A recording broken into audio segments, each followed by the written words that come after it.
Absolutely. Here's Section 1. The Galactic Misunderstanding, written with a minimum of 700 words. Hashtag Section 1. The Galactic Misunderstanding.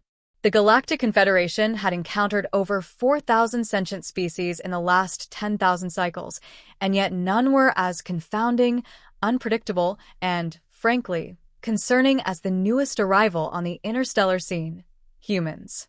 Earth had just crossed the threshold, primitive by galactic standards, but admirable in its tenacity.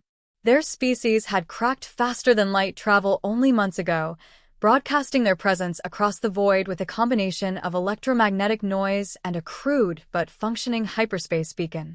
As was protocol, the Confederation's council convened to discuss First Contact Protocol. This species, humans, rasped Chancellor HFY, whose species resembled a sentient jellyfish crossed with a living chandelier, are culturally erratic. Their media is saturated with what appears to be trauma responses, films, art, entire cultural events devoted to monsters. Ambassador Tyrex of the Klaxer leaned forward. Define monster, Chancellor. Beings of excessive size, grotesque biological traits, often exaggerated musculature, predatory instincts. Sometimes multiple limbs, many eyes, claws, tentacles. Creatures not unlike, say, the Klaxer. A low rumble filled the chamber. The Klaxer delegation tensed. While they were known across the galaxy as intelligent, scientific, and peaceful, their natural appearance had always triggered anxiety in more delicate species. Over 2 meters tall, exoskeletal plating, bioluminescent eyes, one could mistake a Klaxer diplomat for a war beast in poor lighting. Ambassador Tyrex chittered in annoyance. We are not monsters. We are scholars. Of course, Ambassador, said HFY, bowing his tendrils apologetically. But your physiology may be alarming to a species whose cultural expressions indicate deep fear of monstrous imagery. Councillor Limek of the Volks spun their primary eye to face the others. Perhaps we should consider a less alarming species for first contact? The Elvarians have humanoid forms, pleasant voices, symmetrical faces. They would. No, said Tyrex firmly. If this species is to join the Confederation, they must learn to coexist with all member races. Better they confront their fears now, rather than later. Confront, muttered another counselor. You speak as if we expect panic, violence, war. A heavy silence followed. We do, Tyrex said simply. And we are prepared. The vote was cast. Reluctantly, the council approved the mission. A Klaxer delegation would make contact with Earth, specifically a scientific outpost in the Pacific Northwest, where human researchers had been studying exoplanet signals. A site chosen for its relatively calm environment and intelligent inhabitants. As the delegation readied for hyperspace insertion, they reviewed intercepted human media files. The council had compiled a cultural dossier: horror movies, video clips, costumes, memes. Scenes of humans screaming at tentacled beasts, fleeing clawed shadows, or battling titans with nothing but fire and resolves. Do they not respect strength? One junior diplomat asked as the clips rolled by. They war with every predator they imagine. Or worship it, murmured Tyrex, pausing at a video showing humans cheering as a massive creature stomped through a city. Strange behavior. They watched a peculiar ritual called Halloween, where children dressed in caricatures of death and the grotesque and paraded through the night. Another video showed plush toys in the shape of so-called monsters. A recurring name, Godzilla*, seemed particularly popular. Perhaps these are ancient foes. Historical traumas turned into symbolic art, the historian suggested. Or maybe, Tyrex mused, they make peace with their fears by befriending them. The hypothesis was dismissed. Humans were, at best, volatile. 3 days later, the Klaxer delegation touched down near the research station in a cloaked craft. Sensors confirmed 6 humans present, 2 in the main building, for outdoors tending equipment. The environment was forested, humid, and quiet, but Tyrex's chitin plates clicked nervously. The ramp descended.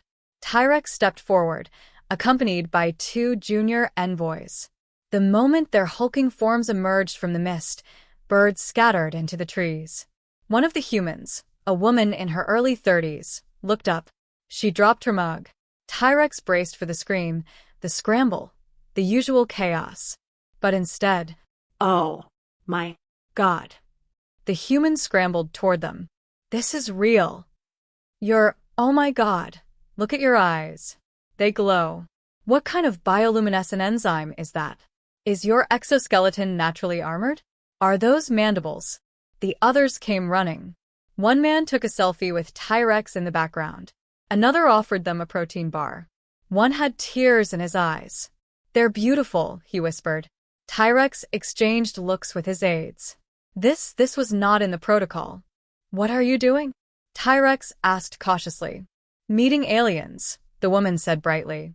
And freaking out, but in the best way. She pulled something from her jacket, a plush toy shaped like a tentacled monster with googly eyes. This is Kevin, she said. You kind of look like him. T-Rex blinked slowly. The Klaxer weren't ready for this. Let me know if you'd like me to continue with Section 2, or develop this one even further. Absolutely. Here's Section 2. Humans are excited, ***, written with a minimum of 700 words. Hashtag Section 2. Humans are excited, ***. The unexpected response. Ambassador T-Rex stood motionless as a human held out what appeared to be a plush, stitched approximation of a squid with cartoonish eyes. This is Kevin, she had said. You kind of look like him. T-Rex had spent decades preparing for humanity. They'd read psychological briefings, studied ancient war records, even watched entire broadcasts of something called Shark Week. Nothing, absolutely nothing, had prepared them for the human reaction to their arrival. They had expected screams. Panic. Possibly the firing of primitive weapons. Instead, the humans were smiling. A few had pulled out small handheld devices, clearly cameras, and were taking pictures, exclaiming over T-Rex's cool mandibles and awesome armor. One had even asked if they could boop his nose. T-Rex had no idea what a boop was, but their threat assessment matrix was flashing no danger. Just excitement. This is some kind of ritual, murmured sub-envoy Lexa through their private comms. Is it possible this is how humans initiate conflict? Through friendliness and plush offerings.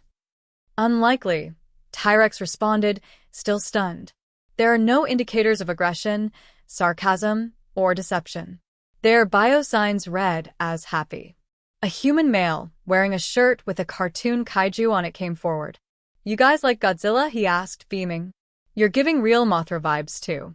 Man, if you guys showed up at Comic-Con, you'd own the floor. Comic-Con. T-Rex had seen references in the dossier, but hadn't truly grasped the scope. It had been filed under human cultural anomaly, mass costume ritual involving exaggerated figures of fear and adoration. Why do they keep referencing these fictional monsters? Lexa asked, scanning the area. T-Rex didn't know, but their curiosity was growing faster than their anxiety. One of the humans, Dr. Morales, a biologist, motioned them toward the facility. Come on in. You must have so many questions. We've got coffee, data ports, and a very enthusiastic intern who may or may not try to hug you. Just a heads up. They accepted the invitation, hesitantly. T-Rex ducked beneath the doorframe as they entered the research outpost. The humans cleared space on the couches, pointed them toward chairs, and immediately started asking questions. So, how does your biology handle high gravity? That exoskeleton must weigh a ton. Are those luminescent patterns natural? Do they communicate something like squid chromatophores? Do you guys celebrate holidays? Do you have, alien Halloween? T-Rex almost forgot to be alarmed. The questions weren't hostile. They were curious, even reverent. The humans passed around notepads, snacks, and animatedly compared T-Rex to everything from xenomorphs to Pokemon. The Klaxer envoys were overwhelmed. Never before had a species reacted like this. Normally, first contact required weeks of translation, body language interpretation, and therapy. This felt like an enthusiastic fan meet and greet. At one point, a human returned from their quarters with a laptop and played a film titled Monsters. Incorporated, the plot seemed nonsensical, but the humans explained it with visible delight. See, the monsters used to scare kids for energy, but it turns out laughter is more powerful. So they become comedians instead. Lexa was baffled. So they replaced fear-based power with humor-based energy harvesting? That's not the takeaway, Morales chuckled. The takeaway is, monsters can be lovable. That night, the Klaxer stayed in the guest quarters, mildly stunned. They shared observations over their internal channel. Humans do not fear us, said Lexa, pacing. They admire us. Perhaps they have evolved past fear, suggested their engineer. Perhaps their fear response is mutated, redirected into fascination. No, Tyrex said slowly. They've rewired it. They've made a culture out of turning fear into something joyful, into stories, characters, rituals. Lexa blinked slowly. They make friends with their nightmares. Tyrex turned to the window, watching one of the humans wearing a full-body rubber monster suit reenact a kaiju battle with another in a superhero costume, complete with sound effects. The humans around them cheered. The envoy stood in silence for a long moment. Then Tyrex exhaled, an audible venting of pressurized air through their gill slits. We came prepared to be feared, they said at last. But perhaps we are adored. Would you like to continue with Section 3 next? Of course. Here's Section 3. Galactic Meltdown, written with a minimum of 700 words. Hashtag Section 3. Galactic Meltdown. The news spreads. The video hit the Confederation's interstellar network less than 12 hours after first contact. It started innocently enough, a shaky recording from a human cell phone capturing a towering Klaxer diplomat crouching awkwardly to accept a glowing plastic Halloween bucket from a giggling child in a Frankenstein hoodie. The moment the ambassador gently accepted a handful of candy, murmuring something about cultural diplomacy, the humans had lost their minds. Cheers, laughter, a group photo. Someone shouted, "Best alien ever," and the screen cut to black. Within 2 standard cycles, the clip had been viewed over 3 billion times across ConfeedNet. The comments were a mix of utter disbelief and rampant cultural confusion. Why is the apex predator accepting sugar cubes from a tiny mammal? Do humans pacify threats through ritualized feeding? This is the greatest diplomatic incident of the millennium.